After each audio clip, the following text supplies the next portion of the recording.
Welcome to Bookclub no Kiseki. I'm Sam Allman. I'm David Bernard Hauk. And I'm Matt Jorgensen. And the portion of Falcom's Kiseki series we'll be playing today is Chapter 4 of Trails from Zero. I forget which part this is because there's prologues and intermissions and a lot of stuff, but Chapter 4 is the chunk that we'll be talking about today. But before we get started on all of that, how was your week? Because I'm out of this bit. Thank you. I got I'm it. so glad. What's it, bruv? What's it, bruv? One more week. Oh. I studied French in college a decade ago. Because I'm old and I'm looking to relearn it. So I tried putting my Xbox language in French, and now I can play all my games in French on my Xbox. Well, not all of them have French voiceover, but a lot of them do. I can play The Elder Scrolls. I can play Fallout. I can play Dragon Age. The Witcher 2. Have you got far enough into any of them to hear any of the VA? No, I was just testing it out. Okay. I can tell you though, because I checked in on it. This was something I was checking on my Steam Deck because I happen to have these games on Steam for some reason. At least Claptrap's voice is a lot better in French, a lot less annoying in Borderlands. That's good.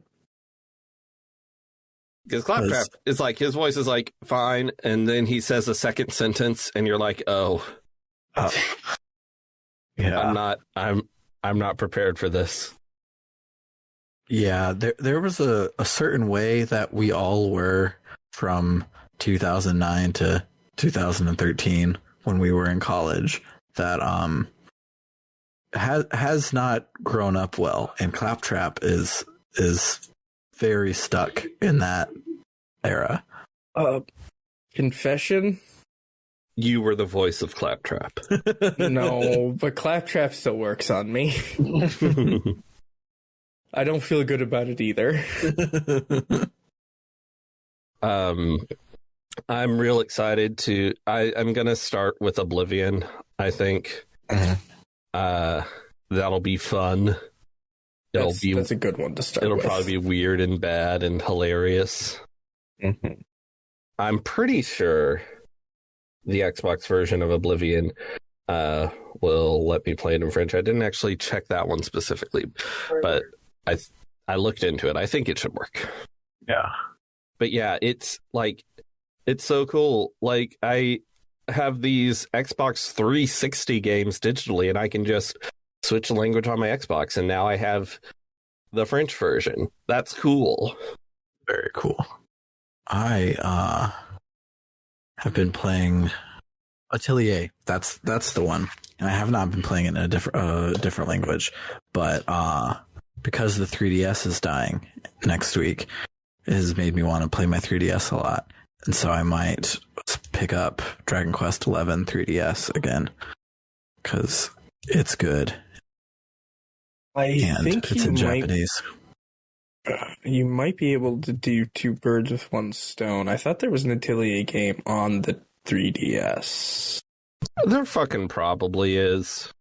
Yeah, there probably is, and if there's not, there's that one that is definitely Atelier adjacent that Griffin has talked about. It's like Nia and the Time Potion or something like that. I can't remember it off the top of my head now, but there are definitely Atelier likes. But looks like new Atelier Rorona, the Alchemist of Arland, was on there. That's nuts, and I think that's. Looking at this list, looks like that's the only one. That was a PS3 game to be ported to the 3DS. The 3DS is really the little handheld that could. Like the fact that it had all of Xenoblade Chronicles on it. Like, yes, they invented a whole new 3DS to make Xenoblade Chronicles work, but and yes, it didn't look great. Yeah. But still, you could play it. Can we stop to appreciate that frickin' Xenosaga was on the 3DS? Was it? Or maybe the DS? That was the Xenosaga DS. 1 and 2 was released on the DS, and it was pixel art 2D. Yeah. Okay, but that's still pretty cool. I want to play it so bad, but it's only in Japanese, and I've studied Japanese a little, but I do not know it well enough to enjoy a game in it. Mm-hmm. And definitely not on resolutions smaller than the 3DS, because then you won't have any Furigana, and that makes it unapproachable because it's either all in kana or all in kanji, and both are very, very hard to parse. And also, I would expect Xenosaga doesn't have the most beginner-friendly vocabulary. Yeah, it probably is a lot of obscure religious and scientific bullshit. There's probably also a bunch of made-up words, though. Yeah. Which makes it even worse. Yeah. Yeah, probably better to, like you, do Dragon Quest XI or something like that. Mm-hmm. Yeah. Dragon Quest XI is fantastic when it comes to learning the language, because it in America, in the Western markets, we make our Dragon Quests have these and thous, but the Dragon Quest games in Japan famously do not, and that's really good because these and thous in Japanese are very weird and very hard to, and you will never run into them in any of your Duolingo courses. But instead, you just have people talking like old people instead of people talking like the Bible. But it's everything is storybook and easy to understand, and I really, really like it. Oh, I'm looking at Atelier Ramona, The Alchemist of Ireland, and it looks like it was not if I'm not mistaken here, it looks like it was not like ported to the 3DS. It's a Dragon Quest XI situation where it just like it is a different game, but the same game, but with different chibi graphics. That's dope. I love when they do shit like that. Mm-hmm. Yeah. It on the 3DS, it could have gone either way because Metal Gear Solid 3 is just the whole ass game. And apparently not a great version of it, though. Oh, I hadn't heard either way. But the Resident Evil Revelations games are also just feature. Oh yeah, and apparently those are good. Those are amazing. Feature identical to the PS4 versions, which is just insane. I played those on the 3DS, and then I skipped the PS4 version, but I played them when they came to Switch. Yeah. Very good games. They really are. They've scratched my I want to play Resident Evil, but I don't want to be scared itch that I was having a couple months ago. And I really, really enjoyed them. Because me and Summer are playing Resident Evil 7, and that one's scary. It's real scary, and Summer keeps calling me a bitch baby for not finishing it. But scary games are a lot scarier when your hand is on the controller. And she's like, "What? It was just a jump scare." I'm like, "No, it wasn't a jump scare. But it was the controller rumbled. It rumbled. It was me messing up that caused me to die, and that little bit of control made it happen to me and not to Ethan, and therefore I died, and it sucked, and it was scary, and I don't like it." So for the 1 week I owned a PSVR, I played. That was the only game I tried to play, and as an adult man, I almost wet myself in terror. Scary games don't like really get to me too much, but when I heard they were doing a VR version of Resident Evil 7, I was like, no, I am never playing that. Yeah, I'm good off that, actually. Thanks, though. I could win a PlayStation story, VR though. in a contest, but I would not play. And I love Resident Evil 7, but I would not play that game with it. What were you saying? So there's a second part to that story, which exceptionally articulates me and Rebecca's relationship. Because I was sitting in the middle of the room playing this game, and I thought she was still at class. She was trying to get my attention and happened to touch me on the shoulder right as a scary thing happened. No. Oh, dear. I don't like that. And now I'm going to die at 50 instead of 60. Before that, you were only going to make it to 60? Well, I mean, there was also that time a dude was driving in the opposite direction, but in the same lane as me, coming home from work, and did not swerve until about a McDonald's drive-through distance away. So, like, Yeah. that took me from 70 to 60. I see. And I suppose we'll save the story that took you from the standard life expectancy of 80 to 70 for another time. Oh, I just don't take care of myself. Oh, okay. Yeah, that one's easy. That one's he was over for about 3 hours tops for my birthday and had 3 monsters and a liter of Mountain Dew. That's what that one is. Okay, I had one monster that I was finishing and half a liter of Mountain Dew. The fact that I had already had 2 before I got there is irrelevant. But things that aren't irrelevant are the plot of this game. Things that are irrelevant, most of the dialogue in this game. Yes. So let's listen to some Falcon music and then talk about the plot this week.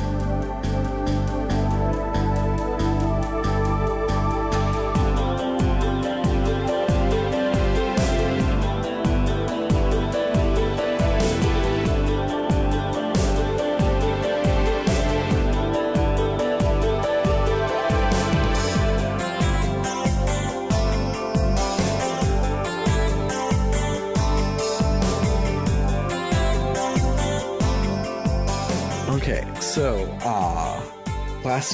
last week we barely played the game, and we hung out with Kia and tried to figure out her whole deal, and we were unable to. So this week it starts off with this really long extended dungeon section that I thought would be important because it was like talking about the lore of Crossbell and pulling out some like deep stuff. And in Sky first chapter, the second to last chapter of the game, we started seeing like deeper stuff about the lore to let us know that, hey, we're going to be fighting the Areola next week or whatever. So I thought that this was going to be super duper important, but it probably isn't. Like the wiki just says the gang investigates some strange ruins. That's it that it talks about for that extended dungeon sequence at the beginning. So it's probably not important. Jimmy can get in the comments and tell us that it's actually the most important section of the game or whatever. But as it is right now, it seems to not be related because I've finished the whole chapter, and you get to the point of no return at the end of the chapter. Chapter 5 is not a normal go around Crossbell thing. So I know where we end up. It has nothing to do with this cool ass dungeon stuff, but we learn a lot of cool deep lore. So that's fun. We also get Noelle to join the party, and she has a car, so she lets us fast travel everywhere, which is awesome. We already could fast travel. We could fast travel a different way. We could fast travel around Crossbell, but now we can fast travel anywhere a car could go. So not in dungeons, but everywhere else. Yes. So as we are getting ready to go back to the town, Fran from the police station calls us and tells us that the mayor of Mainz is requesting our assistance. So we drive on over to Mainz, and Mayor Bixen tells us that Gauntz, one of the miners that we helped out back in the afternoon of the Wolves chapter, has gone missing. His family is aware that he gambles super often, but he usually tells them that he's going gambling, and if he can't make it back home, he'll like call ahead on the Orbital phone or whatever so that they'll know where he is. And it's been several days and they haven't heard anything, so they have no idea where he is. So we head back to the city to go to the casino to see if he has been gambling, and the owner's like, yeah, he's been in here every night and he's been playing a lot and he's been winning. And this casino in a town that has 4 different mafias is not run by the mafia, so we're not breaking his kneecaps for winning. We're just welcoming his patronage to give him money all the time. So they say that he's living in the hotel across the street, Hotel Millennium. So we walk on over and meet up with Gauntz. And Gauntz is kind of acting like an asshole. He's like, fuck that small ass town. Fuck mining. I'm a badass gambler now. I can win any fucking gambling you put in front of me. I'm going to be rich forever, and there's nothing you can do to stop me. And as we leave, Lloyd is like, it's really suspicious how he got really good at gambling so fast and is acting like an asshole, but it's not illegal to be an asshole and to move out of your hometown. So even though this is weird, there's nothing we can act upon as cops. So let's just go home, I guess. So we head back to our headquarters, and Grimwood, the big lawyer man, is talking with Sergey, and Grimwood's been looking into Takia to figure things out, but he hasn't found any leads there either. Everyone goes to bed for the night, and we see a cut over to Heiyu's branch, and so the 2 dudes, I forget their names, but the people in charge are like, oh, it seems like Ravash is getting back on their feet, even after the whole debacle at the auction or whatever. But Garcia hasn't been helping them, but they've been badass anyways. So something must be up, because Garcia is the only thing that's has been knocking him into line. So the fact that he is pointedly not helping them right now and they're being awesome, something is probably up. So then in runs some dude that is like, hey, men are attacking the branch and they're doing good. They're like breaking in through the door right now, and they're fighting like way better than they should. It doesn't make any sense. So he mentions that they're using like heavy machine guns, like fucking Gatling guns, with only one hand, which is ridiculous. And so the 2 dudes go and intervene and fight off, and they're able to fight back and repel the attackers. The following morning, the Triple S is eating breakfast when they get a phone call from Jonah, the shitty little hacker kid, and he tells them that the Heiyu branch was raided. We head on over to the Heiyu's little building. I forget what it's front for, but it's their HQ. And when we get there, Dudley from the First Division, he's already gotten there and is trying to get information, but they're not speaking to him. So we try, and we don't try very hard, and they just spill the beans and tell us literally everything that's going on. And it's weird. Like, it's this whole, like, all right, see what you can do, like, try and level with them or whatever. And Lloyd is just like, so, what the fuck? And the guy's like, oh, here's the fuck, and just says everything. So, they tell the Triple S that the assailants weren't led by Garcia or even any of his Jaeger members. They were just literally 10 random dudes, but they were incredibly hard to defeat. The leader of Heiyu's like, this means war. They came in and they shot us up like in our front doorstep. So if you can't get to the bottom of it, we're going to have a big ass gang war here in Crossbell, and that's what's up. So Lloyd is like, all right, let's go try and do a stakeout at Ravash and see what we can figure out. But when they're going and setting up, and Garcia walks by and sees them. Garcia's like, hey, I know you're trying to spy on us. Don't fucking do that.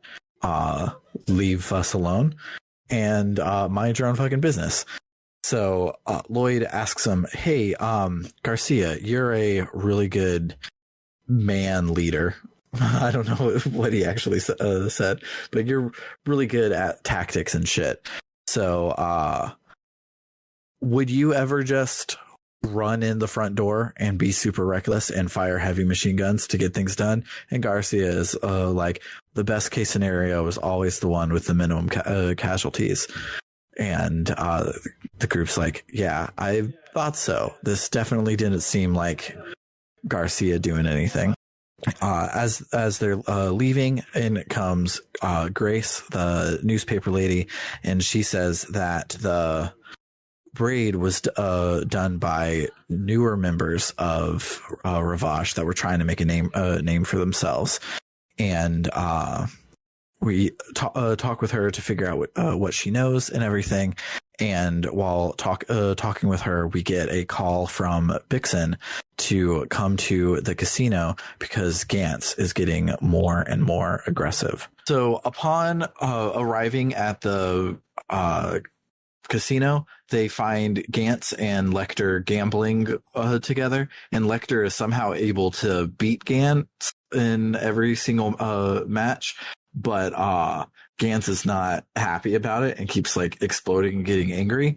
So Lloyd and Randy try to hold him back, but they're like, both of them together are barely able to, and this dude's not like a bracer or anything trained. He's just freakishly strong out of nowhere. And he fights him for a second, but falls unconscious from getting super exhausted.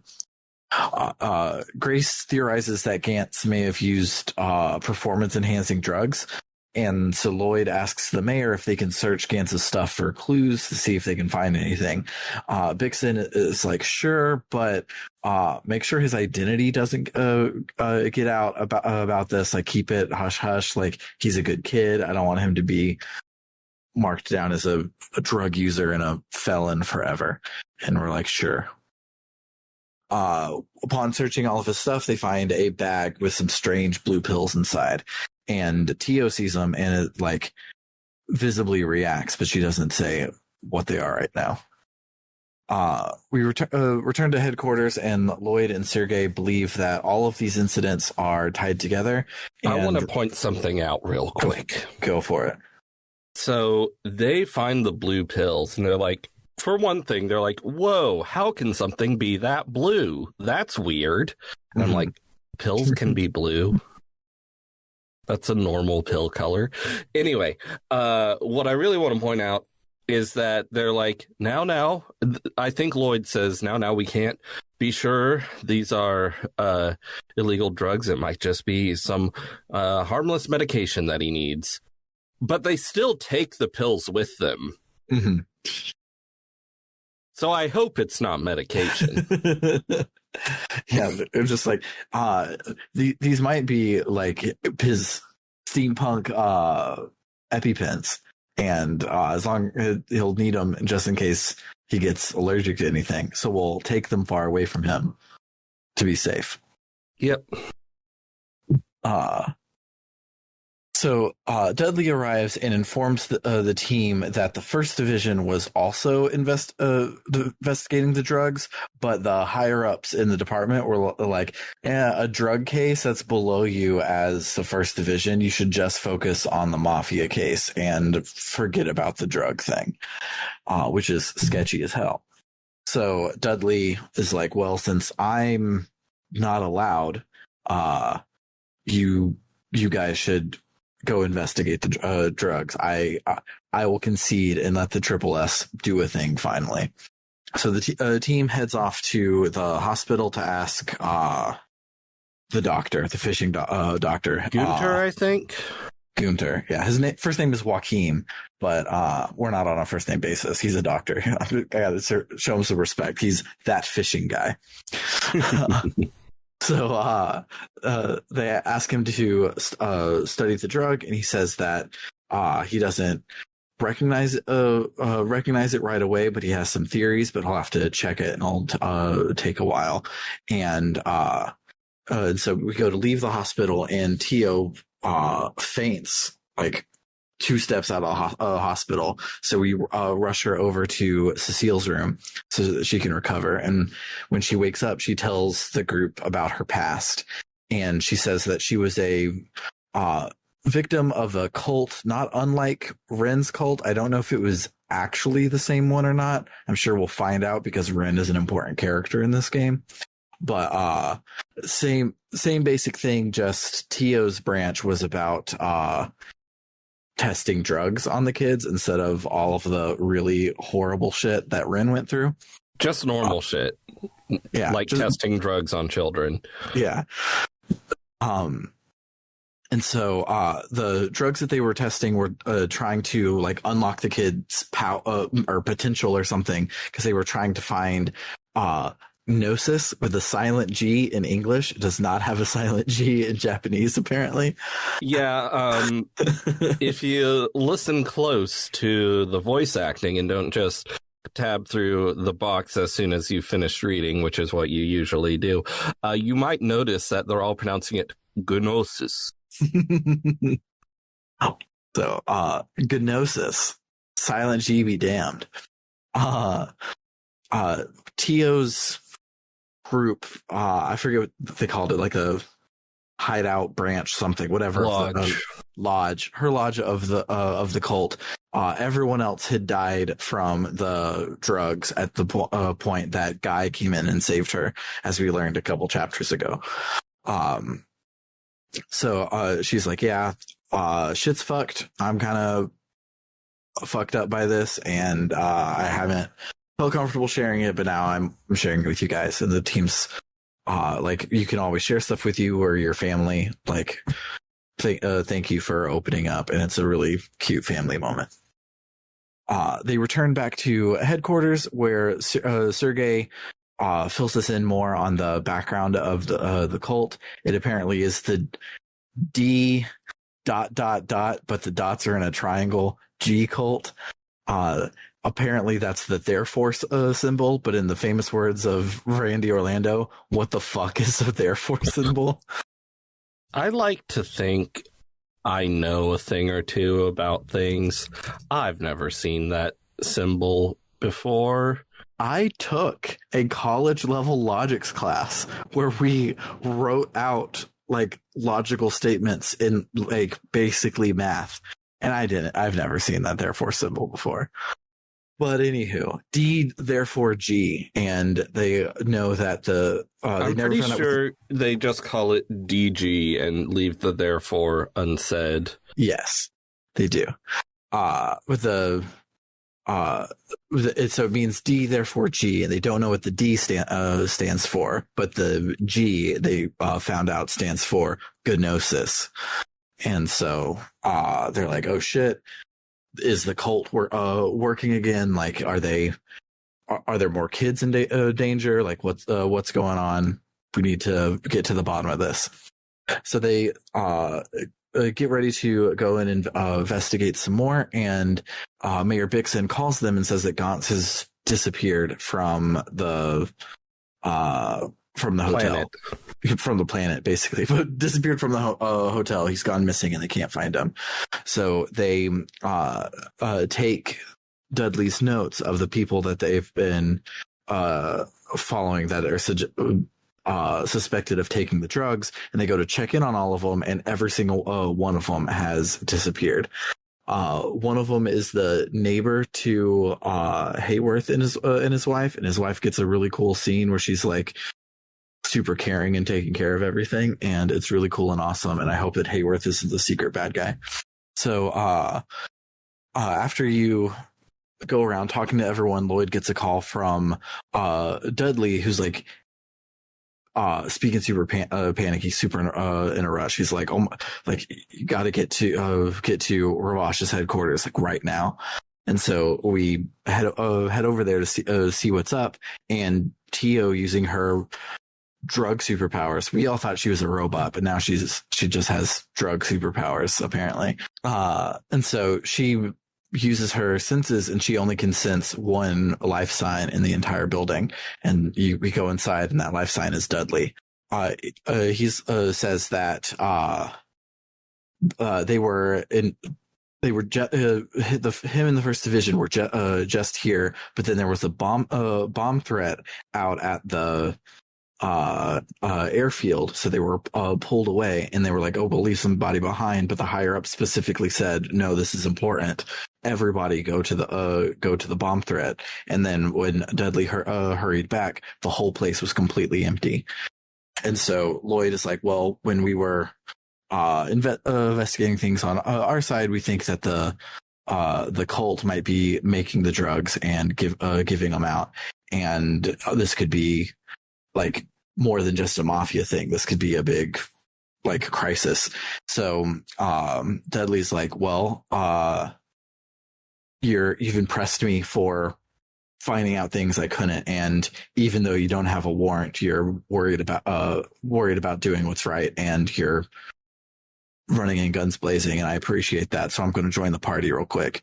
And he does. I never used him because he has a shitload of MP, so he hung out in my support to be my free heals after battles that kicked my ass.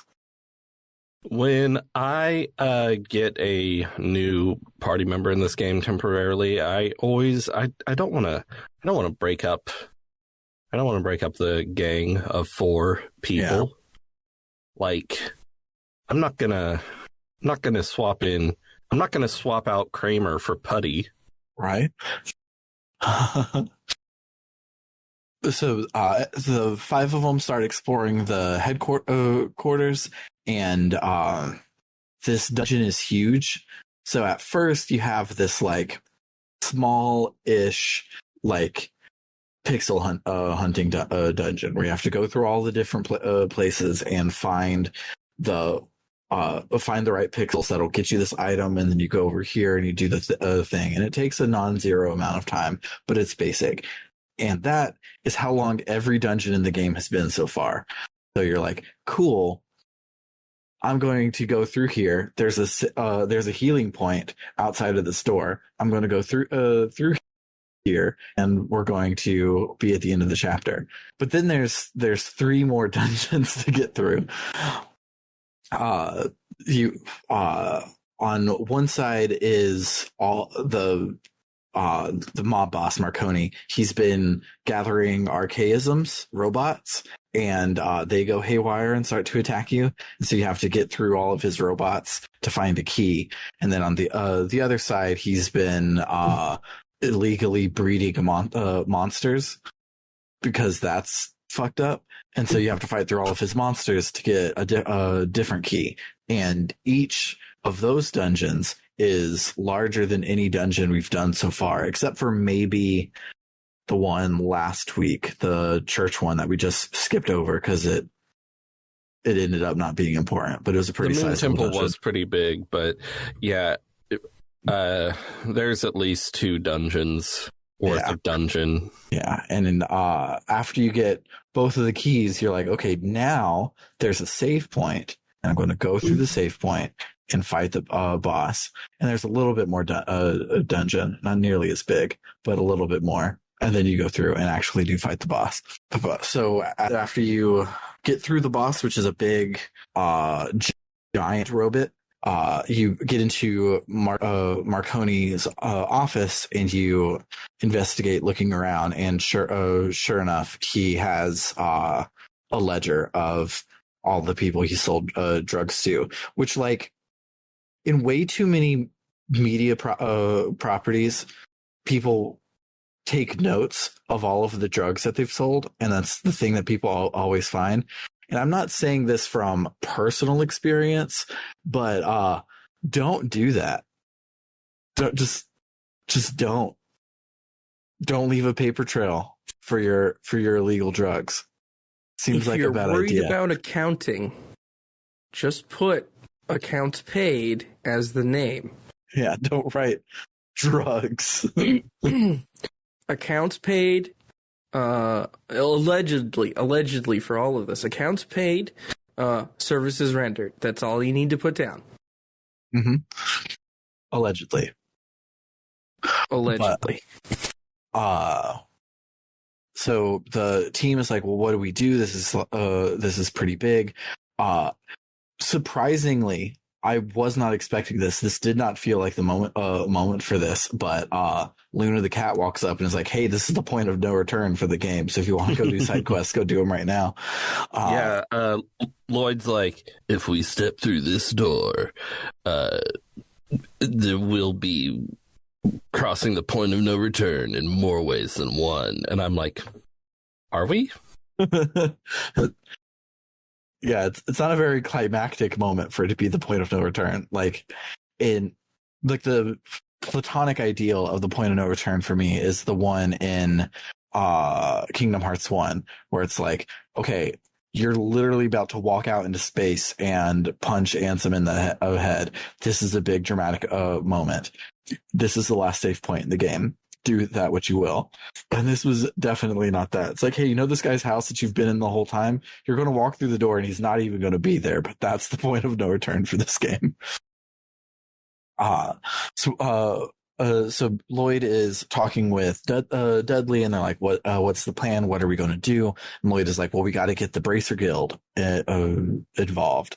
The CGF and the CPD's higher ups are all on Bravash's payroll. That twice today they've sent you away so that the Mafia could do something. We need somebody outside of everything, and we trust Lloyd, and we trust Joshua and Estelle, and we learned I forgot earlier, but we learned that a chapter that Guy's partner on the Force was Arios, the Cassius of Crossbell, and so it's like we trust them a lot, and we need the backup, and we can't get it from the First Division.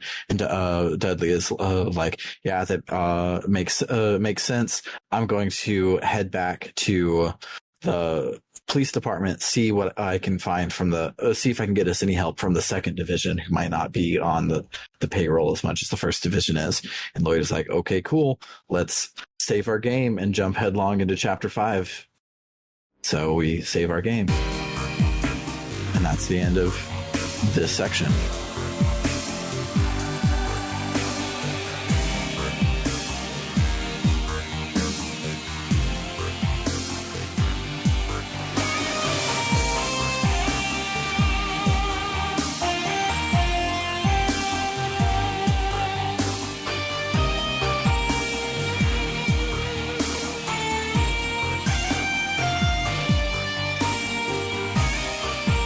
Real quick, before I forget, because I just mentioned it a second ago. So one of my mem-moms is the whole game, Guy Bannings has been the Cassius of this game. Everybody knows Guy. Everybody is like, oh, you remind me of your brother. Guy was so great. Yada, yada this, yada, yada that. He is filling the role that Cassius played in this game. And when Tia was talking about no, Sergei is talking about Tia's backstory, and he's mentioning that guy was the young upstart in Arios to blah blah blah, and I was like, oh, this is he's obviously being the Cassius of this game, and then they literally was like, and then he was helped by a certain bracer, and a CG pops up, and it's fucking Guy and Arios and Cassius fighting together, and I'm like, God damn it, everyone on this continent knows Cassius. We can't get away from this man. And it was just perfect timing because I was making the joke, and then the reality happened. No one can resist that mustache. They can't. So I guess it's that time of the week when I look at the list of side quests and see if there's anything interesting to remember. I did all the side quests. I don't remember any of them being interesting. One of them was you have to find overdue books again, which this time you have to go all across the whole state, not just the city. Fun. There's a silly thing about Anton, who I believe was a recurring NPC in the trilogy, going on a date with Fran. That's her name, right? Yeah. That's really silly. There's this thing where Fran is like, there's someone I love with my whole heart, and Anton is crushed that she loves someone else, and Noelle is like, who is it? Oh my god. And Fran's like, it's you. And it's like, oh my god, this is definitely how siblings actually talk to each other. There's a monster extermination. There's a hidden side quest where you, and all these hidden side quests, it's like, how the fuck would you ever find this shit? But there's a hidden side quest where you help Arios' daughter make a gift for Arios. There is search for an important person where you help find the runaway daughter of a diet member, and nothing interesting there. The only interesting thing about the runaway daughter one is that the answer to the quest is lesbians. Yes, subtextual, of course, because this game only makes bad caricatures of gay men in the text. Everything else is subtext. Yes. There's one where you go across the whole state collecting flowers. And this one's cool. There is a special side quest which is hidden, which apparently you can only get if you have a lot of detective points, which I did. And so Imelda, the creepy antique shop lady, is like, oh man, Rosenberg was supposed to give me this doll that I have a buyer lined up for. Hey kids, you go get that doll for me. And they're like, holy shit, a Rosenberg Studio doll. This is a big deal. So they go to Rosenberg Studio, and they are at the gate, and a voice calls out to them like, what the fuck are you doing here? They say, we want to get the doll for Imelda. And he says, okay, fight these dolls I made. And it's an insanely hard fight. Ridiculously hard. And here's the kicker. You can't lower the difficulty to retry. Oh. If you lose, you are just kicked out, you're outside the gate now. And you can try again. Well, but damn. You cannot lower the difficulty. That sounds hard. I tried a lot of times. Even though you are just kicked out and you're outside the gate and you can try again, I, of course, loaded so that I'd have all my craft points. But I had to do a lot of strategizing and also get lucky. Yeah, it's hard. But Yeah, he gives I you do the not doll and you take it back to Imelda. I do not have enough deductive points to get that one, but in general, I hate that there is RNG in RPGs sometimes, because I will spend so much time crafting a strategy and like going in and trying again and going in and trying again, and then inevitably the time that wins, they just decide to never cast their super move, and RNG is just really nice to me, and I'm like, well, I don't feel like I earned this, but whatever. Mm-hmm. Then there's a trio of monster exterminations where each one unlocks a combo craft or whatever they're called, which does not involve Lloyd. So far, all of them have involved Lloyd. Oh, and also there's a quest to beef up Tio's Orbital staff. However, I didn't finish that one because apparently you have to do it after completing.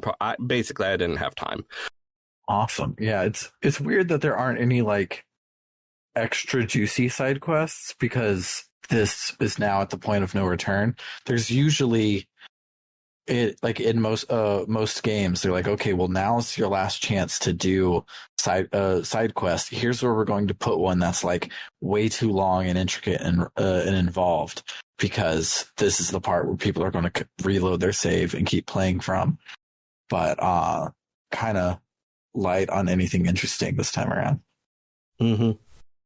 But other memorable moments of this time, Noelle is awesome, and I wish she would have stayed in my team longer. She's cool. I liked her a lot. I also liked having a car. It felt cool to be able to go to more places than just the middle and end of the main roads. Be able to go to other places. You heard it here first. Cars are cooler than public transportation. That's right. Well, especially if you live in Wisconsin, because there isn't any public transportation. But anyway, Crossbell has been established as having excellent public transportation. Yes. I mean, to be fair, there's like 14 people, and 4 of them are driving the Ubers. Yeah. Yeah, that's how many people are in Wisconsin. How many people are in Crossbell? Yeah, but Crossbell's the size of a county in Wisconsin. I ain't having Uncle Dan drive me all the way from Milwaukee up to Mankato. Don't you know? That's a 4-hour drive as the crow flies. As the crow drives. Oh, you can't say that here. What? I had a joke there. It's gone now. I'm really tired. Speaking of being really tired, it's at this point that clearly I was playing late at night, because my notes are, in quotes, all caps, this game is just wet. Which I am assuming is in reference, knowing how my brain worms work, is reference to the PS3 360 game Wet.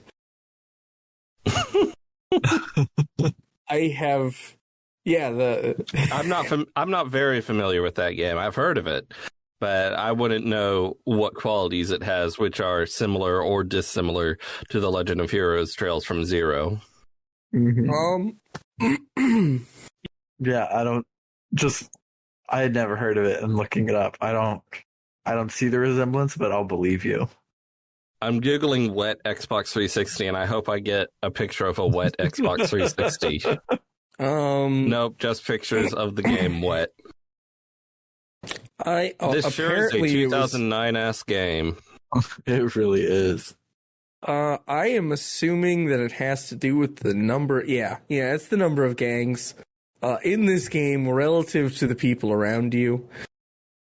Because not once in that game, I think at least twice, maybe a third time, you are fighting the largest drug ring in a place. I think in London is definitely one of them. I think you both times you fight two different, the largest drug rings in London. It has been a long time since I played this game.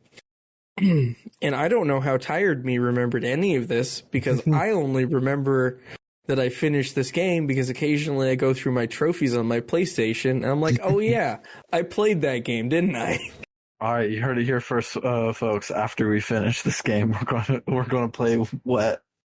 How are people supposed to get pictures of a wet Xbox 360 if all you get when you Google wet Xbox 360 is pictures of bounty hunter Ruby Malone?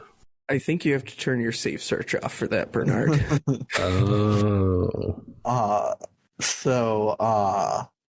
Ironically, a sequel to Wet was apparently announced, but then canceled. And the main character was voiced by Eliza Dushku, who famously, every time she plays the lead, she has a cult classic following for season 1, and they get canceled for season 2. And nice. I'm glad to see that curse followed her into video games as well. Should I order a copy of Wet Complete in box for $24.95 with free shipping? That's a lot of money, Bernard. Absolutely, you should. That's a lot of money for that game. You absolutely should. It is not on the list of backwards compatible, apparently. I have an Xbox 360 that works. Then you definitely should. Seamlessly blend 3 types of gameplay with a 360-degree slip aiming gun targeting system, sword fighting, and acrobatic ability. I don't know what slip aiming is. I don't either, but it sounds cool. All I remember is I played this game over the course of a week. When I had stitches in my shoulder, which prevented me from working my groundskeeping job. And then they took the stitches out the next week, and that's it. Sounds great. Anyways, back in Crossbell, where things are apparently exactly like this game that 2/3 of us hadn't heard of until just now.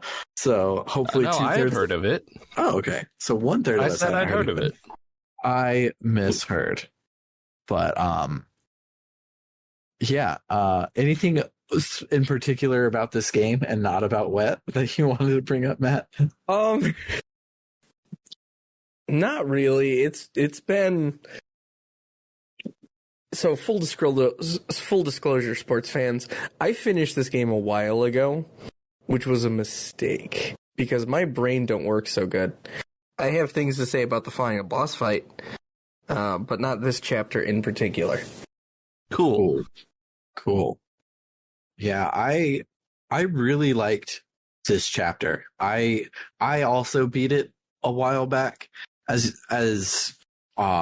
real heads will remember, last episode I said I was going to go immediately when we stopped recording and play it and be ahead of the pack, and I actually did. And so I also don't remember the moment to moment things, but I was gripped the whole time.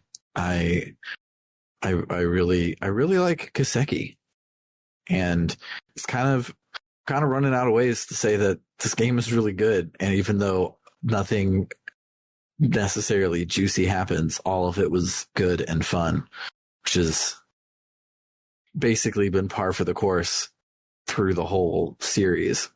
But it's good. I like it. Mm-hmm. I will say that because the vast majority of this chapter was those 2.5 to 3 dungeons all rolled into one at the end.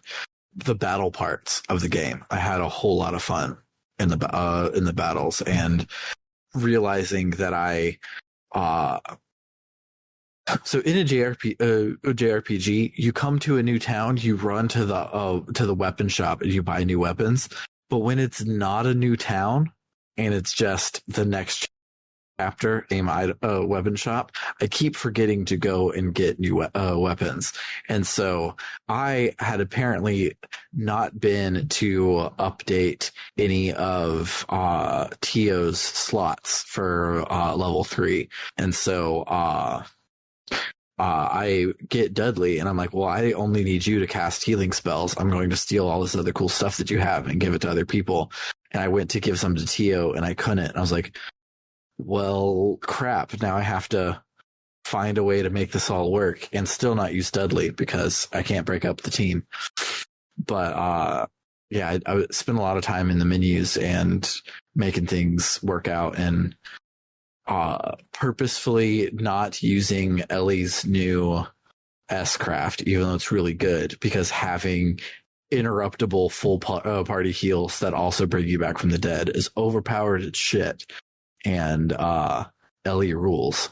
So I kept her on her old bullshit. But I was doing things like I ended up lowering Ellie's range so that she would have to run in more so that her heals would hit more people instead of being farther away. Things like that. It was very mechanically interesting, this chapter.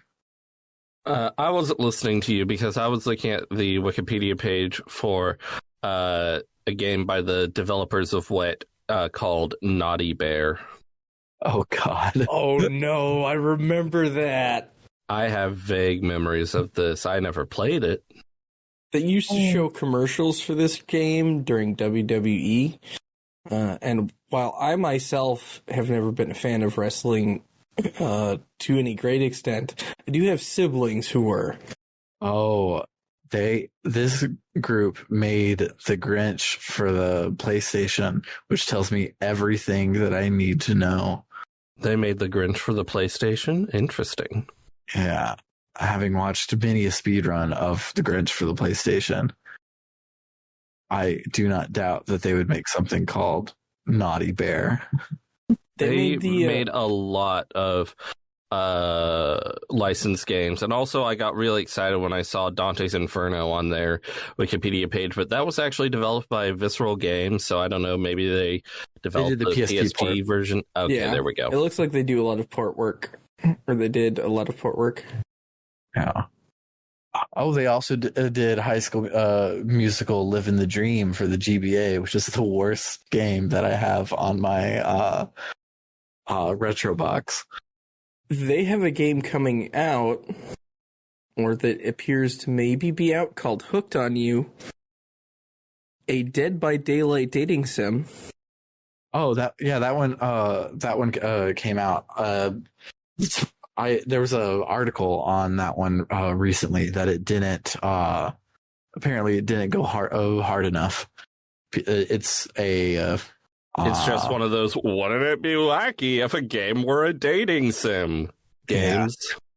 But unlike the KFC one and the other one that people actually liked, which I'm blanking on right now, but the first two of the trend actually were really good. Namco High, maybe? I can't remember. I'm going to have to find that Polygon article now. But whatever the first two were, like, they committed to the bit and they were like, no, let's actually be a dating sim and we'll use these heart-to-heart conversations to explore part of the lore, et cetera, et cetera. But then the Dead by Daylight one was kind of just jokes. The KFC lore. Yes. But we have run out of things to say about. I'm not surprised that it sounds like trying to formulate a joke.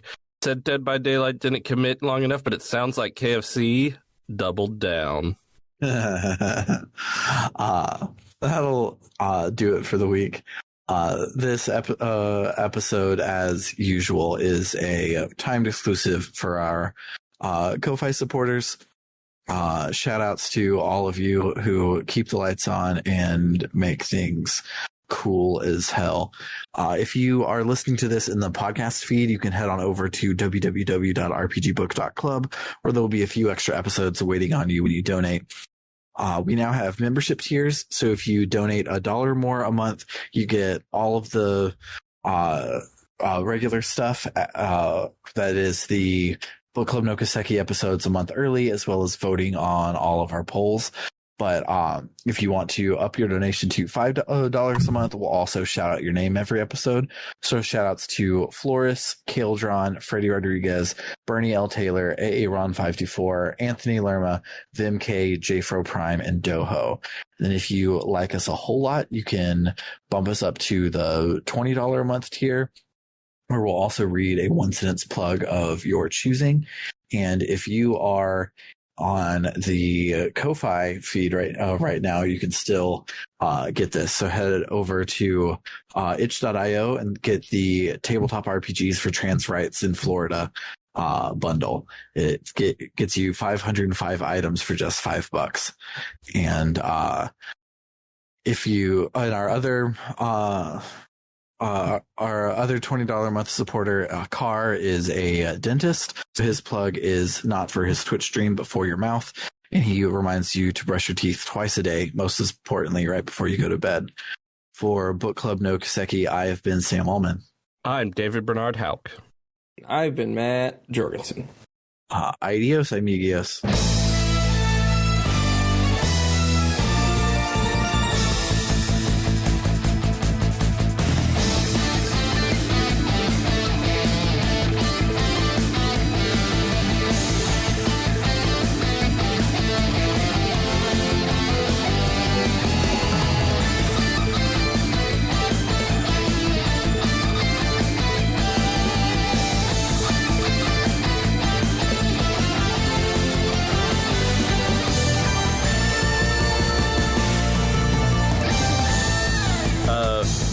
A, look at the UI in this screenshot from Naughty Bear. B, daddies must be punished. I don't like any of the sentences you just said. Oh, it's so bad. It might be daddles, but I prefer to think daddies must be punished.